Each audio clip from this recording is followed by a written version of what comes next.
حضرت میاں شیر محمد شرک پوری علیہ رحمہ فجر کی نماز کے بعد یہ ٹوٹیاں نہیں جس طرح ہوتی تو وہ چھوٹا سا برآمدہ تھا، تو برآمدے کے اوپر بیٹھ کے وظائف کرتے تھے اور پھر اشراق کی نماز تک وہاں بیٹھتے اور پھر تشریف لے جاتے۔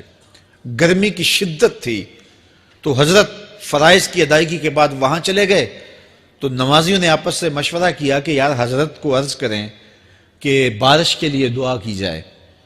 تو حضرت جا کے وہاں اپنے وظائف میں لگ گئے، تو انہوں نے کہا چلو ہم مسجد کے سین میں کھڑے ہو جاتے، حضرت توجہ کریں گے تو عرض کریں گے۔ تو جتنے نمازی تھے وہ سارے صحن میں کھڑے ہو گئے اور برآمدے کے اوپر میاں صاحب وظائف میں لگے۔ جب آپ کی نظر پڑتی نا لوگوں کی جانب، تو جتنے بھی نمازی تھے سارے ہاتھوں سے اشارے کر کے کہتے یعنی دعا کرو، زبان سے نہ بولتے، ہاتھوں کو ایسے ہلاتے اور یہ کہتے کہ ادھر آسمان کی طرف اشارہ کر کے کہتے دعا کرو۔ میاں صاحب پھر وظائف میں لگ جاتے۔ پھر جب میاں صاحب کی آنکھ اٹھتی نا تو یہ سارے ہاتھ اٹھاتے اور آسمان کی طرف ہاتھ اٹھا کہتے، میاں صاحب پھر وظائف میں لگ جاتے۔ جب 2-3 مرتبہ ایسا ہوا نا تو میاں صاحب کی ہنسی نکل گئی اور ایسے آسمان کی طرف دیکھ کے کہا چل ہن پا دے۔ کہتے ہیں بس یہ بات کہنے کی دیر تھی کہ چھم چھم می برسنے لگا۔ تو جب کوئی حضور کا ہو جاتا ہے تو رب اس کو اپنا محبوب بنا لیتا ہے۔ تو حضور کی محبت خدا کی محبوبیت کا ذریعہ ہے، اس لیے ہمیں حضور کا پیار اپنی روحوں میں موجزن کرنا ہے، حضور کی محبت اپنی روحوں میں اتارنی ہے، اور محبت اپنے تمام تر تقاضوں کے ساتھ جب روح پذیر ہوگی تو پھر ہمارا انداز زندگی بھی سنور جائے گا، ہماری آخرت بھی سنور جائے گی۔ محبت کے من جملہ تقاضوں میں سے سب سے بڑا تقاضا محبوب کی اطاعت ہے، کہ بندہ جس سے پیار کرتا ہے اس کی بات مانتا ہے۔ یہ ہے دعوی محبت کا ثبوت، اس کی دلیل۔ اور حضور کے صحابہ کی زندگیاں دیکھیے کہ انہوں نے حضور علیہ السلام کے ساتھ کیسے پیار کیا، حضور کی محبت میں اپنی عادتوں کو بدل دیا۔ حالانکہ عادتیں نہیں بدلی جاتی، 2 سکے بھائی ہوں، رشتہ کتنا گوڑا ہے، اور ایک گھر میں پرورش پائی ہے، ایک گود میں پلے ہیں، ایک باپ کے گہوارہ تربیت میں رہے ہیں، لیکن طبائع میں اختلاف یہ ایک فطری بات ہوتی ہے۔ ہمارے پاس لوگ آتے ہیں 2 سکے بھائی ہوتے ہیں، ایک کی طبیعت ادھر کو جا رہی ہوتی ہے، دوسرے کا مزاج ادھر کو جا رہا ہوتا ہے، ایک سخت نرم مزاج ہوتا ہے اور دوسرے کی آنکھوں سے انگارے پھوٹ رہے ہوتے ہیں، ایک معاف کر دینے والا ہوتا ہے، ایک سخت غصیلا ہوتا ہے، ایک کی طبیعت کے اندر تلخی کی چنگاریاں ہوتی ہیں اور ایک کی طبیعت کے اندر نرمی کے پھول ہوتے ہیں، آپ نے بھی دیکھا ہوگا۔ تو یہ ایسا ہوتا ہے۔ اب اسی طرح کھانے پینے کی چیزوں میں طبائع کا اختلاف یہ فطری بات ہے، ایک کو ایک چیز پسند ہوتی ہے، دوسرے کو وہ چیز پسند نہیں ہوتی ہے۔ بعض اوقات ماں کو مسئلہ ہوتا ہے کہ یہ چیز اگر میں تیار کرتی ہوں تو میرا دوسرا بیٹا نہیں کھاتا، تو اس کے لیے بعض سے الگ سے کوئی چیز تیار کرنی پڑتی ہے کہ اس کی ڈیمانڈ یہ ہے اور میرے اس بیٹے کی ڈیمانڈ یہ ہے۔ مائیں مزاج سمجھتی ہیں، ایک آغوش میں پرورش پانے کے باوجود خون ایک ہے، گہوارہ تربیت ایک ہے، دودھ ایک ہے، لیکن طبیعتوں کے اندر اختلاف پایا جا رہا ہے۔ لیکن صحابہ کی زندگیاں دیکھیے، انہوں نے اپنی طبیعتیں بھی حضور کی طبیعت کے سانچے میں ڈھال دی۔ حضرت انس بن مالک کو کسی نے دیکھا کہ وہ شوربے سے کدو کے ٹکڑے نکال نکال کے کھا رہے ہیں، تو کہا یہ کیا کر رہے ہو؟ کہا میں نے ایک دن حضور کو یوں کرتے ہوئے دیکھا تھا۔ تو طبائع کا اختلاف یہ ایک فطری اختلاف ہوتا ہے، لیکن صحابہ نے اس کو بھی چھوڑا اور حضور کی محبت کے سانچے میں ڈال دیا۔ پھر اس چیز کا انتظار نہیں کیا کہ حضور کا فرمان کیا ہے، حضور کی چاہت پہ اپنے مزاج کو بدلا۔ اللہ اکبر۔ حضور علیہ السلام مدینہ المنورہ کی گلی سے گزر رہے تھے، ایک گنبد نما مکان بن رہا تھا، اور ایسے مکان حضور کو پسند نہیں تھے۔ تو آقا کریم علیہ السلام نے پوچھا یہ مکان کس کا ہے؟ کہا فلاں انصاری کا ہے۔ حضور گزر گئے، چہرے پہ تھوڑے سے ناگواری آثار حویدہ ہوئے۔ کسی نے اس صحابی کو بتا دیا کہ حضور گزرے تھے، تیرے مکان کو دیکھا، شاید پسند نہیں آیا۔ 2-4 دن کے بعد حضور دوبارہ گزرے، دیکھا کہ وہاں ملبے کا ڈھیر پڑا ہوا تھا۔ فرمایا اس صحابی کو بلاؤ، بلایا گیا، کہا میں پرسوں ترسوں گزرا تھا، تیرا مکان دیکھا تھا، یہ کیا ہوا؟ عرض کی میں نے گرا دیا ہے۔ فرمایا کیوں؟ عرض کی سنا تھا آپ کو پسند نہیں، سنا تھا آپ کو پسند نہیں۔ میں اور آپ دیکھیں ہمارا کیا کیا حضور کو پسند نہیں، سر سے لے کر پاؤں تک، نجی زندگی سے لے کے سیاسی زندگی تک، اپنے امور ذات سے لے کر کے اپنی معاشرتی زندگی تک، ہمارا کیا کیا حضور کو پسند نہیں، اور ہر وہ چیز بدل دیں جو حضور کو پسند نہیں۔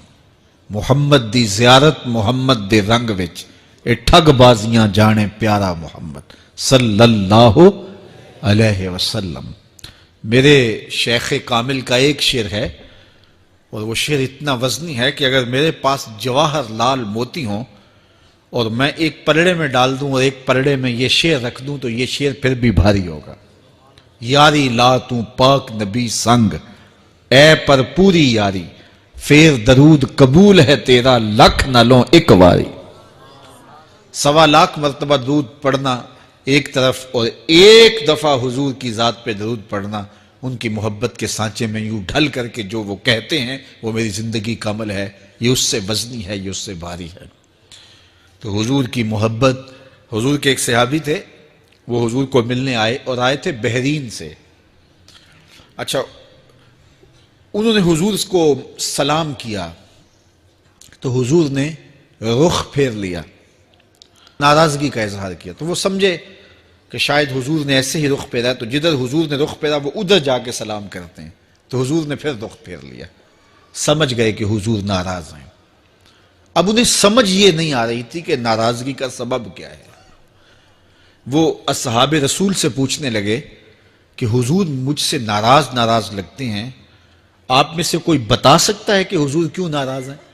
اللہ اکبر! آج تو کوئی بڑا باپ ہو، مرشد ہو، استاد ہو، ناراض ہو جائے اور شاگرد کو ناراضگی کی وجہ معلوم نہ ہو تو وہ الٹا ناراض آگے سے ہو جاتا ہے کہ میں نے جرم کیوں کیا ہے کہ استاد کا مزاج بگڑ گیا ہے۔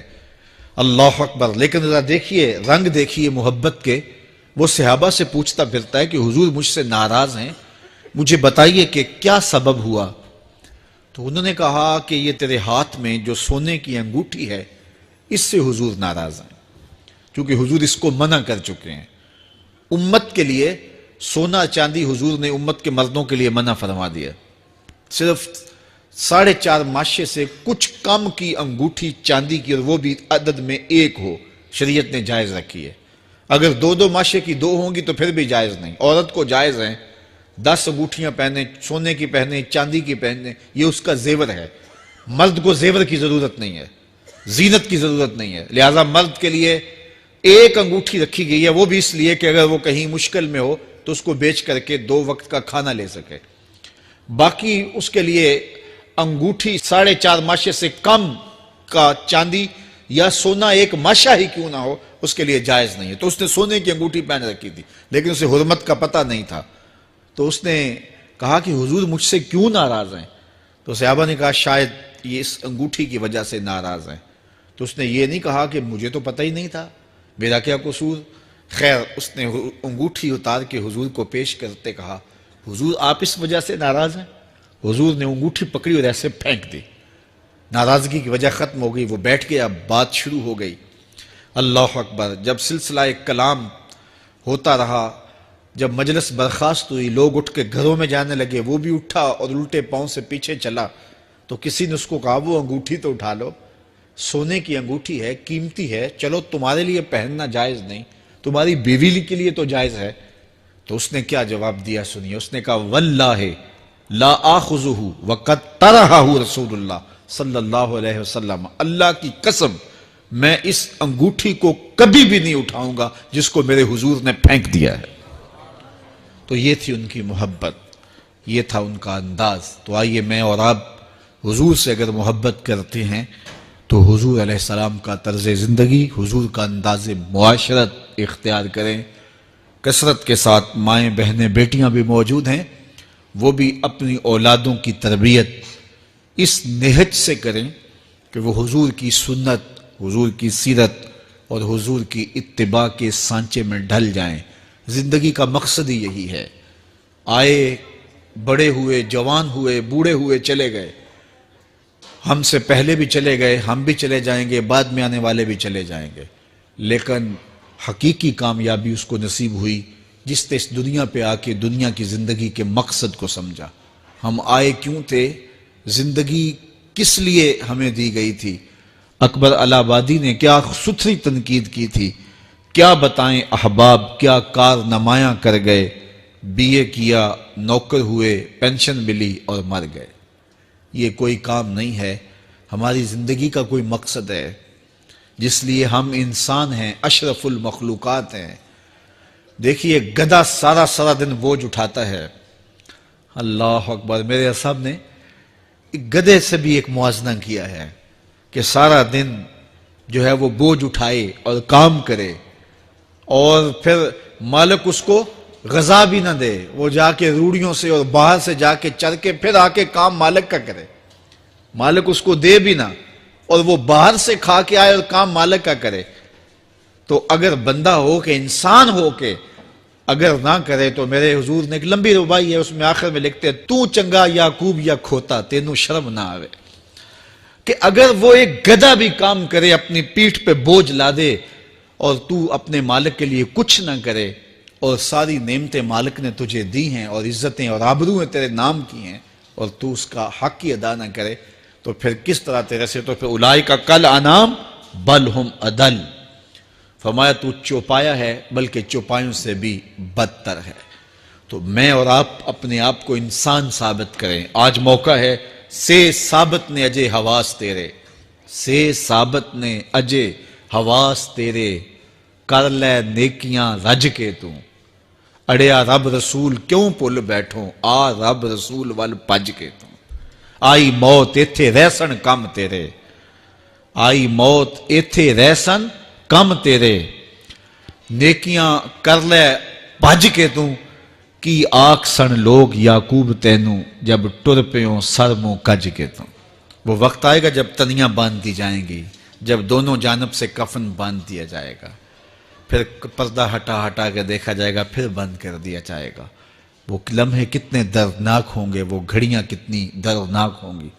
آج مجھے اور آپ کو اللہ نے موقع دیا ہے، تو آج حضور کی سیرت کو اپنانے کا، اپنی روحوں میں اتارنے کا عزم کر کے